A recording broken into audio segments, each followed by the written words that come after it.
In this episode, we will continue to unveil the mysterious mastermind behind the creation of Islam. In the previous episode, we discovered that this man was no one other than Salman Farsi, a Persian convert who had a profound knowledge of the three major religions of his time: Judaism, Christianity, and Zoroastrianism. We also saw how Islam borrowed many theological concepts and rituals from these religions thanks to Salman's influence. If you missed the first episode, you can watch it by clicking on the link above. Otherwise, stay tuned because we're going to reveal more secrets about Salman's hidden roles in Muhammad's prophetic mission and the Islamic wars that spread Islam throughout the Middle East.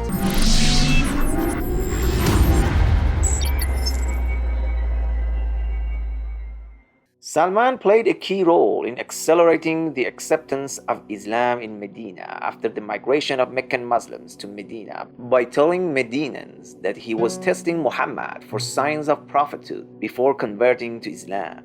He said that he had learned from his Christian teachers that there were 3 signs that would confirm the prophethood of Muhammad.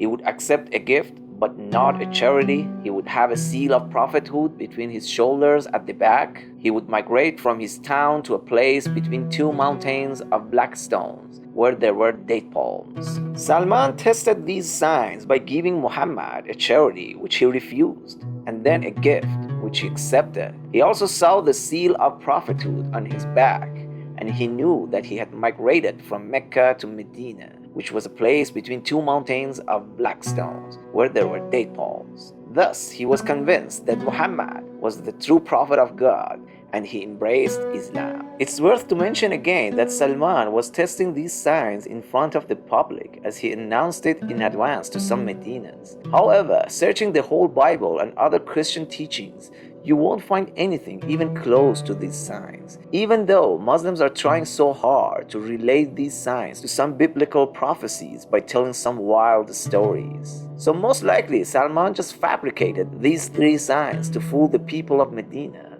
These signs of prophethood are not based on any sound evidence or logic, but rather on the whims and desires of Salman and Muhammad. As we explore further about our mysterious smart guy Salman Farsi, we realize that he could speak or know Arabic as well for several reasons. One is that Salman's father was apparently a high-ranked Magian monk. Magian or Zoroastrian monks during Sassanid era had a lot of political power, and they were closely tied to government affairs. And we can simply assume that Salman was even taught the Arabic language to become a more influential Sassanid diplomat or Zoroastrian monk in future. The other reason could be easily that Salman himself was even originally an Arab, since Shapur I and Shapur II, who were Sassanian kings of Iran, transplanted several clans of the Arabs to different regions of Iran, such as Khuzestan, Kerman, and Fars. Moreover, the main language of some of the Sassanid satraps, like Al-Hira, was Arabic. At-Tabari confirms our theory and narrates that Salman was well versed in the Torah, the Gospel, and the Psalms, and that he could speak Persian, Hebrew, Syriac, and Arabic. Ibn Kathir, another famous Muslim historian and scholar, confirmed this narration of At-Tabari. Compellingly, in a hadith, Salman's ancestry was traced to Ram Hormuz, a city with Arab population in Khuzestan province of Iran. But where exactly in Persia was Salman born though? It looks like there are several narrations for that, but that doesn't really matter. What matters is that our secretive, sneaky guy tried to hide his birthplace in many occasions. One example of this, according to Ad-Dailami's hadith book, is when Sa'd ibn Abi Waqqas, the governor of Iraq at that time and the conqueror of Ctesiphon, the capital of Persia, asked him about his origin and lineage in a gathering in Kufa. Salman answered him by saying, "I am Salman, the son of Islam, from the children of Adam." Sa'd and their other comrades kept asking him the same question by saying that we didn't ask about your religion, but every time he kept giving them the same answer. So he did not mention his father's name or his clan or his tribe, and he did not reveal that he was from Persia or that he was a former Zoroastrian and a Christian. Another source had also stated that he gave the same answer to Umar ibn Khattab, the second caliph of Islam, when he asked about his lineage. It's really questionable why Salman tried very hard to hide his lineage and origin in front of such high-ranked men in Islam. But maybe Salman is in fact the one with the higher rank in Islam. Islamic records demonstrate that Salman was not only a simple ex-Christian or ex-Zoroastrian who finally converted to Islam, but he was also a key consultant to Muhammad's military campaigns. In the Battle of the Trench, when an army of 10,000 Arabian non-Muslims besieged Medina, Salman was the one who suggested to Muhammad to dig a trench around Medina, a Persian military technique to defend the city. This was a brilliant idea that saved the Muslims from a possible defeat and made the enemy give up their attack after a long and hard siege. In the siege of Taif, a city that resisted the Muslim expansion in Arabia, he suggested to use a catapult, a siege weapon that was used by the Persians to hurl stones and fireballs at the city walls and the defenders. He also played a leading role in the Muslim conquest of Persia. He was consultant to Sa'd ibn Abi Waqqas, who sought his counsel on various matters related to the war with the Persians. He also advised the Muslims on how to fight the elephants of the Persian army, which were a formidable weapon against the Arabs. These notions prove that Salman didn't mind expanding their new ideology by using military force. Moreover, you cannot find a record of Salman participating in Islamic wars as a foot soldier who actually takes his sword in his hands and go fight the enemies one-on-one.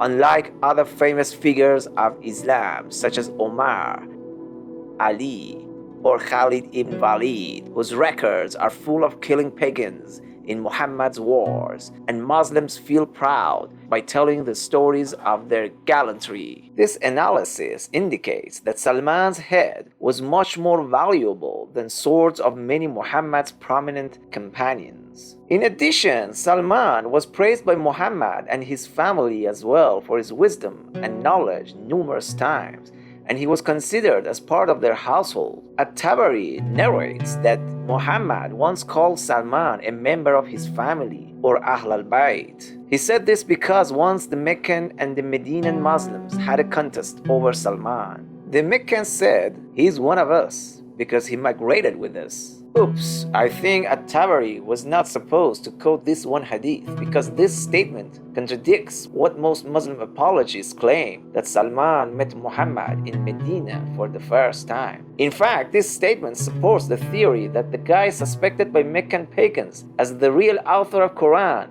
can be Salman, a claim opposed by the Quran in verse 103 of Surah An-Nahl. As we discussed in the previous clip, most Muslim apologists deny the fact that the guy mentioned in the verse could be Salman. And we also learned that Quran's logic, based on the guy suspected by Meccans not knowing Arabic to be the author of Quran, is lame and absurd, since if he wanted to, he could at least have someone translate his words for him. After Meccans claiming Salman, the Medinans said, "He is one of us because he settled with us." Then the Prophet said, "Salman is one of us and a member of my family, or Ahl al-Bayt."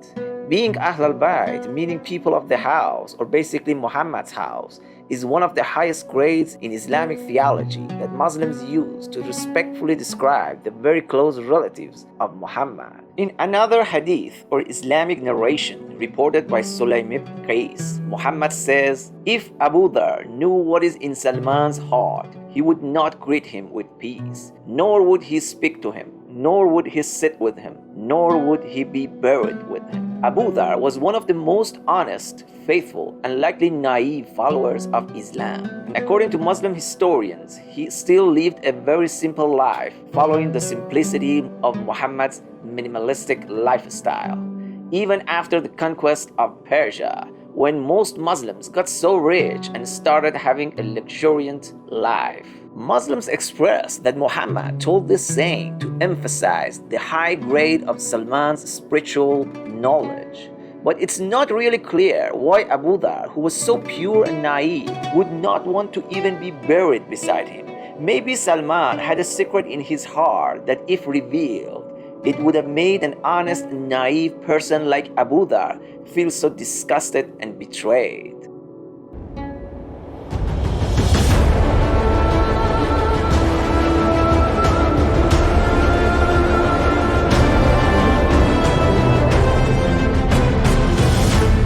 Hey, by the way, if you guys liked what you heard so far, please support us by liking and sharing this video. This will also help more people to receive this awareness and help you to get suggested more similar videos on YouTube. Especially, I ask you for a favor to like the video because so many radical Muslims often attack this channel by disliking its videos to prevent YouTube from spreading its clips. To further realize the high status of Salman in the eyes of primary Muslims, I'm going to narrate one more documented story.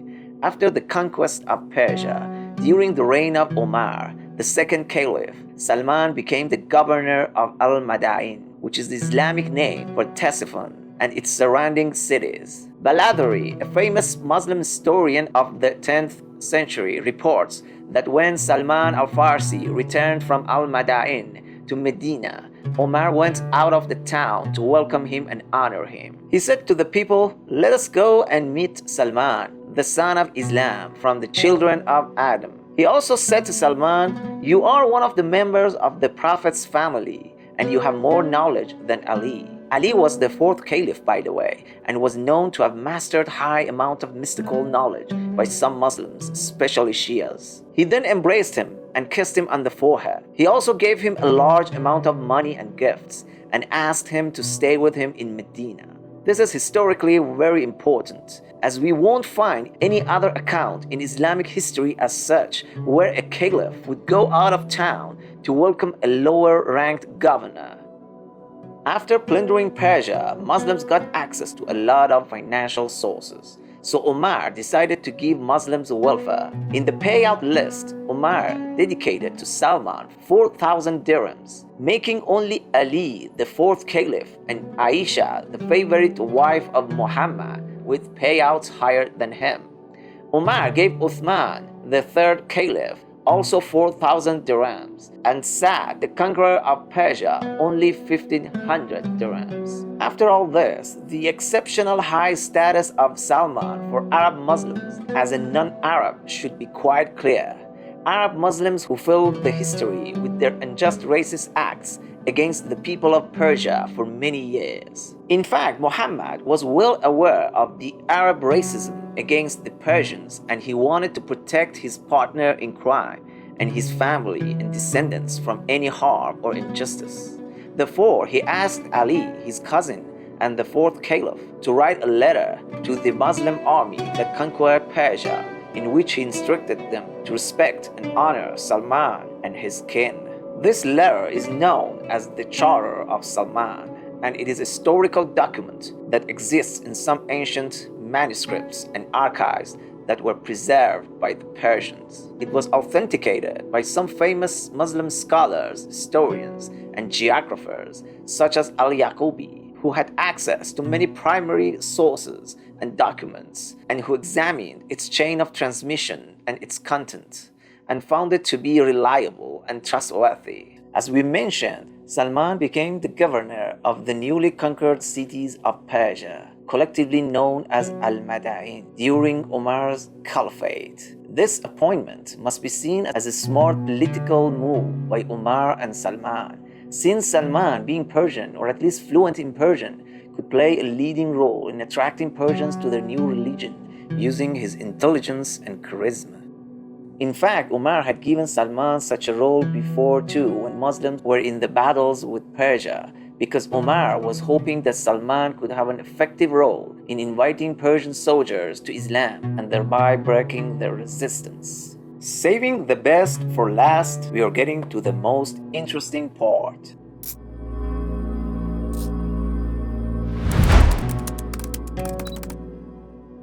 So what is really bizarre regarding the acceptance of Islam among Persians is that unlike most other Muslims, they don't use the word Muslim to describe themselves as followers of Islam.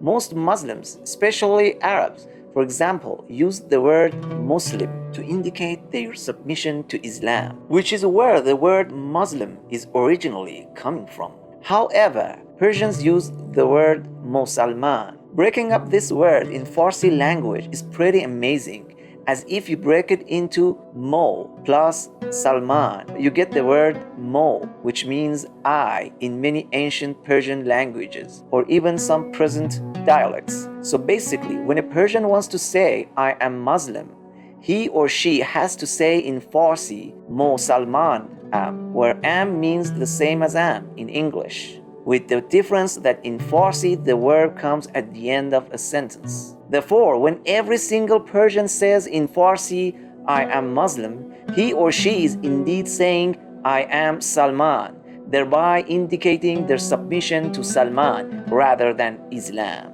Was this perhaps Salman's way of taking revenge from Persians and Zoroastrians for possibly getting exiled by them after leaving Zoroastrianism? Close variants of the word Musalman is used to mean Muslim in Afghanistan, Pakistan, and countries speaking Turkish language, as well as they mostly became Muslims through Persians. In this series, therefore, we learned that Meccan pagans suspected that Muhammad was requoting the words of a Christian father. Muhammad could not read or write in any language, but Salman could. Salman was definitely a Christian priest and a Zoroastrian monk, and there are proven traces of these two religions and Judaism in Islam, as his mom, or at least someone very close to him, was a Jew. Salman could have lived in Mecca before meeting Muhammad in Medina. Salman really helped Muhammad to accelerate his successful invitation to Islam in Medina with his forged signs of prophethood. Salman could have been a Unitarian Christian priest whose views on Jesus and other theological matters are very similar to Muslims. Salman could have been originally an Arab living in Persia, or at least have spoken Arabic. Despite being a non-Arab, Salman had an exceptionally very high status in the eyes of Arab Muslims, who have proven records of racial behavior against even the non-Arab Muslims. Salman was a key consultant to Muhammad's military campaigns, and he suggested to use Persian military techniques and weapons to defeat the enemies. Salman was praised and supported by Muhammad and his family in many different ways,